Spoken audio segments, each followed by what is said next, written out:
Bonjour et bienvenue dans cette vidéo où nous allons voir les 4 principales erreurs que l'on fait lorsqu'on souhaite apprendre, que ce soit en tant qu'adulte ou en tant qu'enfant.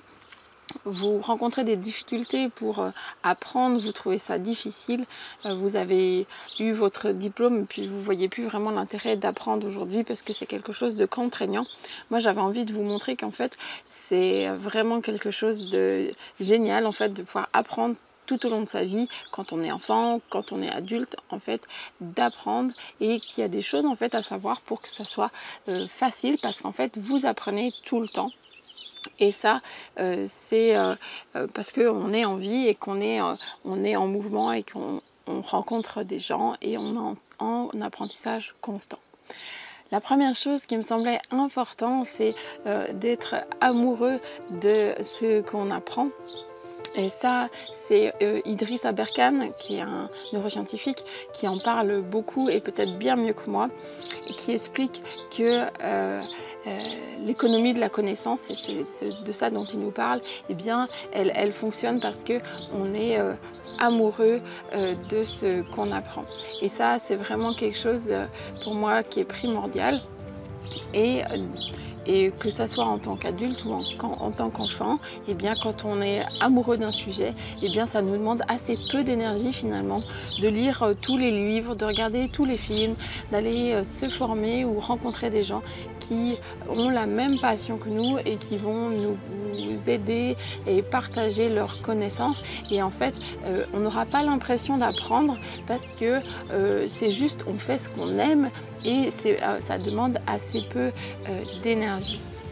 Donc c'est la première chose, c'est vraiment rendre, voilà, c'est être conscient que si on n'est pas amoureux de ce qu'on apprend, et bien c'est compliqué, ça demande beaucoup plus d'efforts et particulièrement pour les enfants en fait, on peut rendre les matières un peu plus scolaires ludiques et aussi se baser sur ce qu'ils aiment apprendre. Mon fils en ce moment est passionné par les volcans, et bien on cherche des informations sur les volcans, on regarde des vidéos sur les volcans, mais ça apporte aussi plein d'autres connaissances annexes, c'est-à-dire qu'il va falloir qu'il lise des livres, donc il va apprendre à lire, et il va aussi apprendre des choses sur les mathématiques parce qu'on est entouré de mathématiques. Voilà, de partir du point de départ de ce qu'aime la personne pour l'amener ensuite en fait sur d'autres apprentissages. Ensuite, la deuxième chose, après le fait d'être amoureux du sujet qu'on veut apprendre, eh bien, c'est de considérer que l'échec, c'est une expérience et c'est pas juste un échec. Il y a pas mal de phrases de motivation, vous avez peut-être déjà entendu parler. L'échec est un diplôme ou l'échec est... les gens qui réussissent en fait c'est ceux qui vont d'échec en échec en fait et que ça les empêche pas de continuer à apprendre. Et si on inculquait ça à notre cerveau, à nous-mêmes en tant qu'adultes mais aussi à nos enfants, de dire eh ben là tu n'y es pas arrivé, eh bien félicitations, tu vas pouvoir réessayer autrement en fait et jusqu'à ce que tu trouves la meilleure solution pour toi. Et si on enlevait cette idée de l'échec de notre cerveau, eh bien on aurait beaucoup plus de facilité à retourner à l'apprentissage en fait, parce qu'on considérerait que c'est juste une expérience de la vie et qui va nous apprendre quelque chose. C'est qu'on a encore des choses à apprendre, des choses à modifier, et si ça c'était un moteur plutôt que bon bah j'ai échoué, allez j'arrête tout, je lâche l'affaire et je vais prendre un petit truc, voilà, je vais me contenter de la moyenne tranquille. Eh bien, je pense que ça changerait plein de choses parce que moi j'ai beaucoup échoué et j'ai échoué très tôt en fait. Donc malgré moi en fait, comme j'ai eu un parcours scolaire assez chaotique, j'ai été amenée en fait à échouer et à échouer souvent et très tôt. Et par rapport à ma petite sœur qui était très brillante, elle qui a échoué beaucoup plus tard, eh ben, ça a été beaucoup plus dur pour elle plus tard. Moi, ça a été dur tout le long et j'ai appris à échouer et à être un peu antifragile. Et moi, c'est ce que je voudrais offrir, cette capacité à à échouer et à recommencer en fait. Et ça, dans la vie en en général, même pas forcément par rapport aux apprentissages.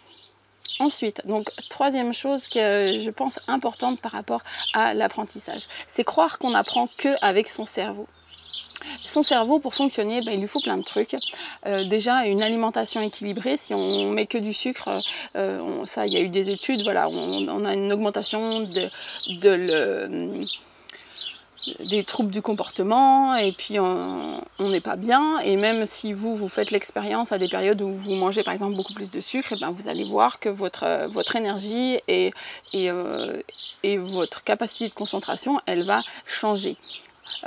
Et ensuite, eh bien, ce qui m'intéresse moi le plus, c'est le mouvement. Et là aussi, on a pas mal d'études grâce aux neuroscientifiques en fait, qui vont venir nous appuyer sur ces choses-là, qui vont, comme par exemple donc, Daniel Wolper, qui nous explique par exemple qu'il y a une espèce de petit poisson qui s'appelle le pousse-pied, qui toute sa vie il est dans l'eau et il nage et tout ça, et un jour il se fixe sur un rocher pour y rester pour le restant de sa vie. Et ce jour-là, le jour où il se fixe sur le rocher, en fait, il va digérer son système nerveux et son cerveau. Et donc, c'est pour imager l'importance du mouvement pour le cerveau. Lui, ce qu'il dit, c'est que notre cerveau nous sert qu'à une seule chose, bouger. Parce que même si là, je ne bouge pas, en fait, mes lèvres bougent, les muscles se contractent pour que je puisse vous parler et ça reste du mouvement. Et donc, la raison d'être de nos cerveaux, c'est le mouvement. Ensuite, vous avez d'autres neuroscientifiques comme Wendy Suzuki qui a aussi beaucoup cherché sur le lien entre le mouvement et l'apprentissage. Et elle, ce qu'elle a montré, c'est que quand on commence à faire du sport et à bouger et à s'entraîner, eh bien, on va créer des nouveaux neurones. On va faire de la neurogénèse.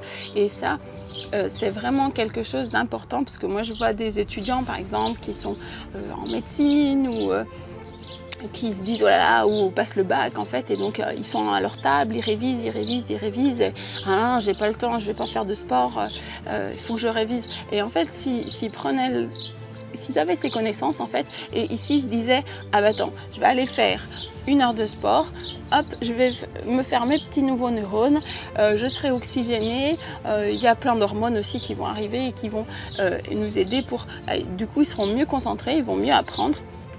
Et donc l'idée que le mouvement en fait fait partie intégrante pour moi de notre capacité d'apprentissage. Et donc la dernière chose qui découle de ça, c'est voilà, l'idée qu'en fait on va apprendre en étant sur un bureau avec un cahier. Et en fait l'apprentissage il se fait pendant toute la vie, mais pour les enfants ou adultes.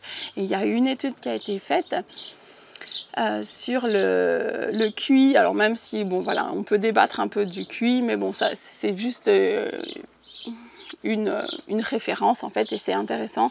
Ils ont testé le QI des enfants en fin d'année scolaire et ils ont testé le QI des enfants après les 2 mois de vacances scolaires. Et ce qu'ils ont observé, c'est que le QI progressait encore pendant les vacances scolaires. Donc les enfants, ils ont fait quoi? Ils ont joué et leur QI a quand même progressé. Et c'est pour vraiment imaginer qu'on apprend en fait avec tous ses sens et en bougeant et en étant au contact d'autres choses. Donc ça c'est la dernière chose, c'est qu'il ne faut pas croire que parce qu'on est à une table on ne va pas apprendre, et pas parce qu'on va aller bouger, visiter, interagir avec d'autres personnes. Les enfants ils ne vont pas en fait apprendre des choses, ils vont apprendre des choses sur les relations sociales, ils vont apprendre des choses sur un autre sujet et toutes ces choses là. Pour imaginer ça, je voulais vous parler de mon niveau d'anglais. Donc moi l'anglais je ne comprenais pas à quoi ça servait. Je trouvais que ça servait à rien, et puis personne m'a montré que je ne suis pas tombée amoureuse de l'anglais en fait, hein, clairement. Et je ne voyais pas vraiment à quoi ça servait. Donc au bac, j'ai eu 6 en anglais. Et puis ensuite, j'ai commencé à faire des compétitions internationales. Et là, il y a des gens qui m'ont parlé en fait. J'étais vachement embêtée parce que je pouvais pas dire, je pouvais pas aligner une phrase en fait. Et donc, j'étais obligée de faire traduire par des copines pour qu'elles puissent faire la traduction pour moi en fait. Et puis ensuite, j'ai rencontré quelqu'un qui m'a commencé à m'écrire des mails. Et du coup, là, il fallait que je traduise, je prenais le dictionnaire. Et puis, je réécrivais, je prenais le dictionnaire. Et puis, au bout de quelques temps, mon niveau d'anglais a progressé. Et ensuite, ben, j'ai fait une immersion une semaine en Suède pour voilà, vraiment me lancer dans l'anglais. Et c'est là où vraiment j'ai progressé en anglais et maintenant je suis capable de parler à peu près correctement anglais, mais c'était pas en restant sur un bureau à apprendre des mots d'anglais. Je me suis immergée dans un nouvel apprentissage en fait. Voilà, donc c'était un petit peu voilà, les 4 principales erreurs que j'observe pour apprendre. J'espère que cette vidéo vous a plu et puis on se retrouve à très bientôt pour des autres vidéos. Au revoir!